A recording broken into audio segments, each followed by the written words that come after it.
It was my last Monday at Orion. 41 years had passed since I first walked through the front doors carrying a laptop, a Stanford degree, and the quiet certainty that I knew how careers worked. Now I walked the same hallways much more slowly. The buildings had changed. The technology had changed. Almost every face had changed. Only one thing remained the same. People still arrived each morning hoping to build a meaningful life. I smiled. Some things never change. My office was almost empty. The family photographs had already been packed. Awards had been boxed and shipped home. The shelves that once overflowed with books now held only one item: a worn leather notebook. Its corners were frayed. Its pages had yellowed with time. The words, "Things Stanford Never Taught Me," were barely visible on the cover. 41 years earlier, it had been an empty notebook. Now it contained an entire lifetime.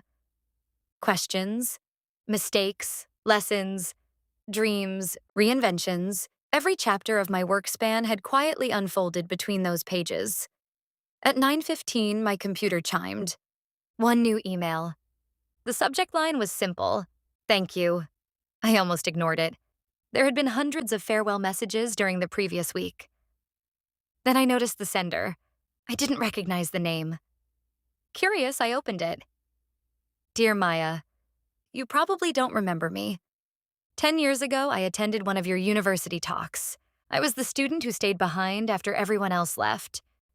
You asked me one question: who do you need to become for your next chapter? At the time, I thought I needed career advice. Instead, you gave me a better question. I carried that question into every promotion, every setback, every career change. Today, I'm leading an AI healthcare company with more than 500 employees. Last week, one of our young engineers asked me how to plan her future. Without realizing it, I asked her the same question you once asked me. That's when I understood something. Leadership travels through people. Not presentations, not books. People. Thank you for changing a life you probably didn't even remember touching. I hope I can do the same for someone else. I read the email twice, then a third time. The room became very quiet. For decades, I had measured success by visible things: products, revenue, growth, innovation. Yet none of those accomplishments had followed me into this moment. One conversation had. One question. One young student. I leaned back in my chair and closed my eyes. David was right. Leadership multiplies. A soft knock interrupted my thoughts. "Come in." The door opened. Sophia walked in, followed by Ethan, Carlos, Elena, and nearly 20 other leaders. Some had worked with me for 20 years, others for only 2. One by one, they filled the office. Carlos held a small wooden box. "We have something for you." Inside was a compass, beautifully crafted from walnut and brass. On its face, instead of north, south, east, and west, were 4 words: learn, build, lead, reinvent. I smiled. "You forgot one?" Carlos grinned. "We didn't." He turned the compass over. Engraved on the back was a single word: legacy. No one spoke for a moment. No one needed to. After they left, I placed the compass beside the notebook. The 2 objects represented my entire career. One reminded me to keep moving. The other reminded me how far I had traveled. Neither represented a destination, only a journey. That afternoon, I gave one final talk to the entire company. More than 3,000 employees joined in person and online. The auditorium was filled with faces from every generation. Some were beginning their careers. Others were preparing to retire. I walked to the center of the stage without slides, without notes, just the notebook. I held it up. "This," I began, "is the most valuable thing I own." People laughed. "It isn't valuable because it's beautiful." It isn't. It's valuable because it contains every mistake I was willing to learn from. I turned a few pages. The first page was written after my first disappointing performance review. The last page, I smiled. was written this morning. The room became completely silent. I've learned many things over the last 41 years. But if I could leave you with only 5, I paused. Never stop learning. Protect your energy. Build people before products. Use technology to amplify your humanity. And remember, your career is rented. Learning is the monthly payment. I looked across the audience. I hope one day someone tells a story and your name appears in it. Not because you were the smartest person they ever met. Not because you had the biggest title. Not because you made the most money. Because you believed in them before they believed in themselves. The applause lasted longer than I expected. Not because of the speech, because it belonged to all of us. To everyone who had learned, failed, started over, mentored someone, taken a risk, become a beginner again. I realized then that a winning workspan trademark was never about one person's story. It was about thousands of stories connected together, each one making the next one possible. That evening, I walked through the building one final time. The engineering lab where I had once doubted myself. The conference room where I had received my first 3 out of 5 performance review. The cafeteria where David had challenged my thinking.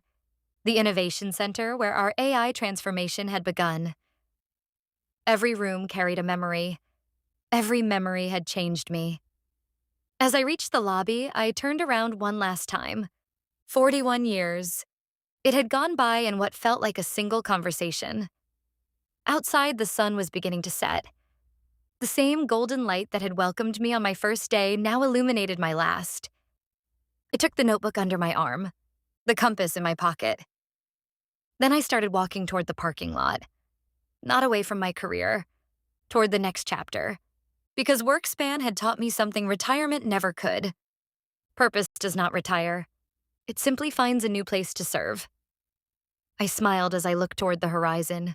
For the first time since I was 24 years old, I wasn't wondering what job came next. I was wondering whose life I might help change tomorrow. Several months after leaving Orion, I found myself exactly where my journey had begun.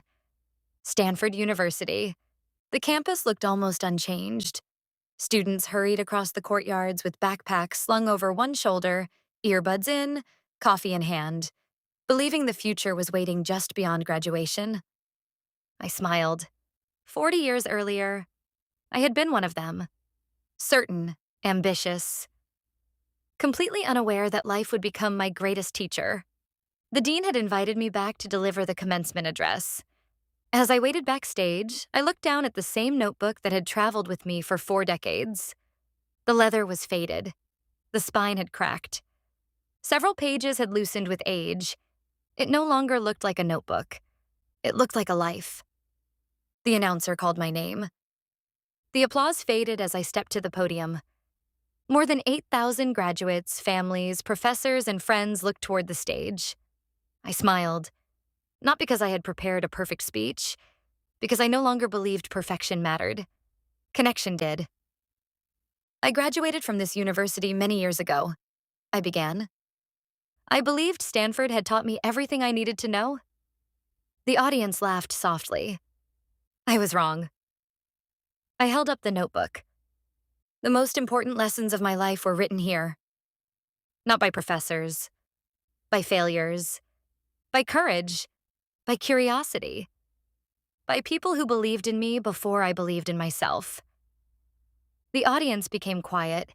I told them about the performance review that changed my life, about David, about Sarah, about the notebook, about the monkeys I had carried, about learning to become a beginner over and over again, about the day artificial intelligence forced me to reinvent myself once more.